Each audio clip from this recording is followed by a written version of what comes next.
இன்றே டவுன்லோட் செய்து உங்கள் ஃபேவரட் ஷோக்களை என்ஜாய் பண்ணுங்க. கையட.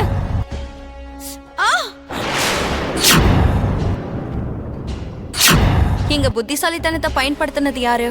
அந்த புத்திசாலித்தனம் மொக்கையா ஆகி இங்க கீழே வந்து விழுந்தது யாருன்னு உனக்கே நல்லா தெரியும். உன் புத்திசாலித்தனத்தை காட்டுறதை நிறுத்திட்டு கொஞ்சம் பாதுகாப்பா பார்த்து நடந்துக்க பழகிக்கோ. மனிஷா, என்ன ஆச்சு? யார் மேலயும் பார்க்க கடுப்புல இருக்கிற மாதிரியே இருக்க. யார் உன்ன இந்த அளவுக்கு கடுப்பேத்தினதுன்னு சொல்லு. வேற யார் மேல அன்சிகா? இந்த வீட்டு மகாலட்சுமி இருக்கால, அந்த லட்சுமி மேலதான். மறுபடியும் ஏதாவது பண்ணாலா? ஒவ்வொரு அடியிலையும் வாய்ப்பு கிடைக்கும் போதெல்லாம் என்ன அவமானப்படுத்திட்டே இருக்கா. அந்த அவமானத்துக்கெல்லாம் பழி வாங்குற வாய்ப்பு எனக்கு கிடைக்க மாட்டேங்குதுன்னு ஏன் மேலேயே எனக்கு வெறுப்பா இருக்கு. அவளை பழி வாங்குறதுக்கு நான் உனக்கு இப்போ ஒரு நல்ல ஐடியா சொல்லட்டுமா? என்னது? லக்ஷ்மி சமையல் பண்ணிக்கிட்டு இருக்கா. நேத்தெல்லாம் பட்னியா படுத்தால, அவ இப்ப ரொம்ப பசியோட இருப்பா. நாம போய் அவளோட சமையலுக்கு எடுத்துட்டா நமக்கு கொஞ்சமாவது சந்தோஷமா இருக்கும். என்ன சொல்ற? இதனால நமக்கு பெருசா எதுவும் கிடைக்க போறது இல்ல. இருந்தாலும் மனசுக்கு கொஞ்சம் நிம்மதியா இருக்கும். சரி வா. சமையலுக்கு எடுக்கிறதுக்கு வந்திருக்கீங்களா? இங்க பாரு அன்சிகா, நம்ம நட்பு வளர்த்தா நம்மள விட நல்லவங்க கிட்ட நட்பு வளர்க்கணும். நம்மள விட சிறந்தவங்க கிட்ட நட்பு வளர்க்கணும். எல்லாருக்கும் ஒரு எடுத்துக்காட்டா இருக்கவங்க கிட்ட நட்பு வளர்க்கணும். ஆனா எதிராளிய அழிக்க பாக்குறவங்க கூட நட்பு வச்சுக்க கூடாது.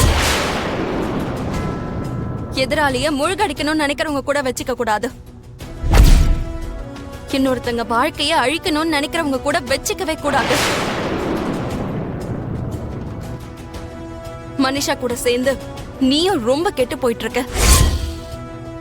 லக்ஷ்மி, நீ எல்லாம் மீறி பேசிட்டு இருக்க. சீ, வாய் மூடு.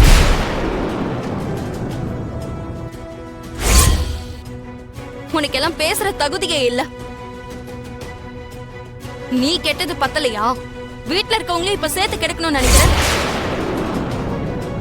இங்க பாரு மனிஷா, ஒரு மனுஷனுக்கு நல்லது செஞ்சா அந்த நல்லது மட்டும் தான் அவனை காப்பாத்தும். ஒரு மனுஷனுக்கு கெடுதல் செய்யணும்னு நினைச்சா ஏதாவது ஒரு நாள் அதே கெடுதல் உன்னை அழிச்சிரும். அத நல்லா ஞாபகம் வச்சுக்கோ. ஏன் சொல்றேன்னா, நான் சொன்னதெல்லாம் நீ நினைச்சு பாக்குறனா கண்டிப்பா உனக்கு ஒரு நாள் வந்தே தீரும். போங்க இங்க இருந்து.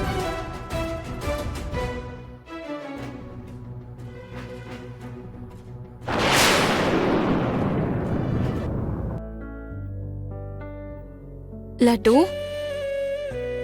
இந்த வீட்ல எனக்காக இருக்கிற ஒரே ஒரு உயிர் நீதான்னு இன்னொரு வாட்டி நிரூபிச்சு காட்டிட்ட. தேங்க்யூ லட்டு.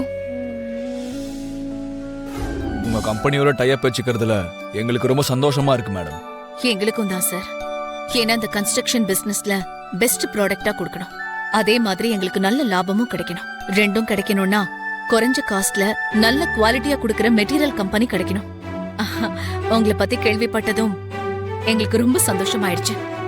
இனிமே எங்க கம்பெனிக்கு தேவைப்படுற எல்லா கன்ஸ்ட்ரக்ஷன் மெட்டீரியல்ஸும் நாங்க உங்ககிட்ட தான் வாங்கணும்னு முடிவு பண்ணிருக்கோம். எங்க மேல இந்த நம்பிக்கையை வச்சதுக்கு, எங்களோட பிசினஸ் டீல் பண்றதுக்கு thank you so much madam. Most welcome. அக்ரிமெண்ட்டுக்கு சம்பந்தப்பட்ட எல்லா பேப்பர்ஸையும் எடுத்துட்டு வந்திருக்கேன். நீங்க ஒரு வாட்டி செக் பண்ணிட்டு சைன் பண்ணிட்டு இனிஷியல் அமௌண்ட் 20 crores கொடுத்துட்டீங்கன்னா நம்ம ஃபர்தர் ஃபார்மாலிட்டிஸை ஸ்டார்ட் பண்ணிக்கலாம் மேடம். ஷூர். அக்ரிமெண்ட் பேப்பர்ஸ் கொடுங்க.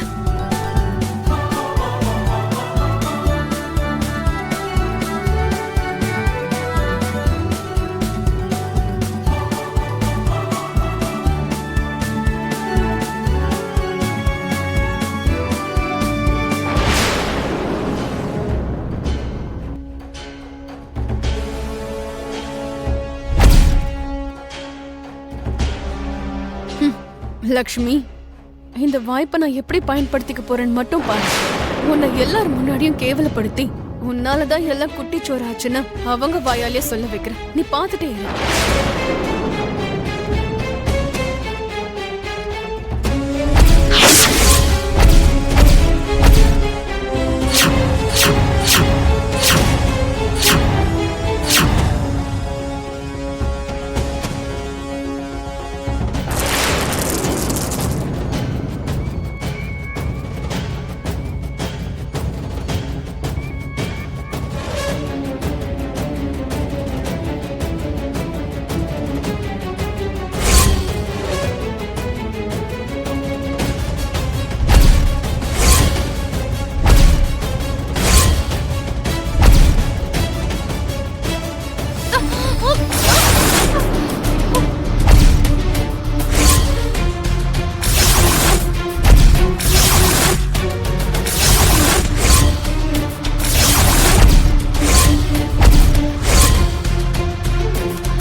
Be cool. இப்போ என்ன ஆயிடுச்சு, பேப்பர்ஸ்ல காஃபி கொட்டிடுச்சு, அவ்வளோதானே. நீங்க சைன் மட்டும் போட்டுருங்க மேடம், ஒரு பிரச்சனையும் இல்லை. வேண்டாம் திவாகர் சார், நல்ல சகுனமா பார்த்து கையெழுத்து போடுற நேரத்துல இப்படி ஒரு அசம்பாவிதம் நடந்துருச்சு. 20 கோடி மதிப்புள்ள இந்த அக்ரிமெண்ட் இப்படி காஃபியால நனைஞ்சு போனது என் மனசுக்கு ஏதோ ஒரு மாதிரியா இருக்கு.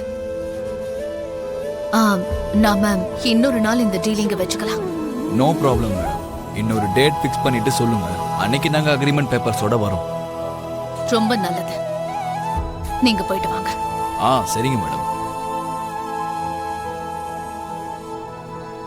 என்னக்கா இது? இத்தனை நாளா இவளால மித்ராவுக்கு மட்டும்தான் கண்டோன்னு நினைச்சோம்.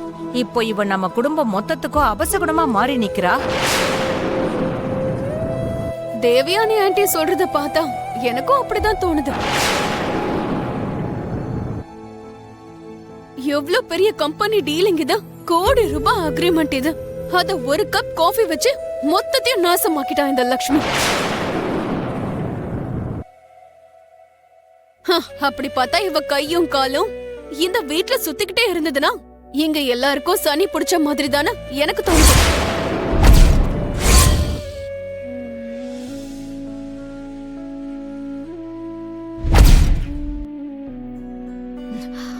என்ன சொல்லி என்ன பிரயோஜனம்? சனி தோஷம் ஏதாவது இருந்தா ஏதாவது பூஜையோ பரிகாரமோ செஞ்சு நம்ம கழிச்சிடலாம். ஆனா சனி தோஷம் மாதிரி மனுஷங்களே வீட்ல இருந்தா என்ன பூஜையை பண்ண முடியும், என்ன பரிகாரத்தை பண்ண முடியும்?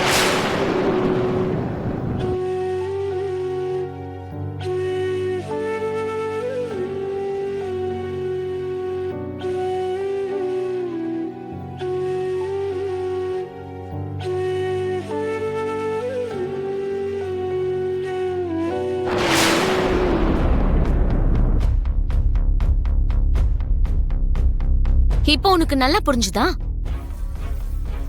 குடும்பத்துல இருக்கிற எல்லாரும் வெறுத்து ஒதுக்குனா அது எவ்வளவு வேதனையா இருக்கும்.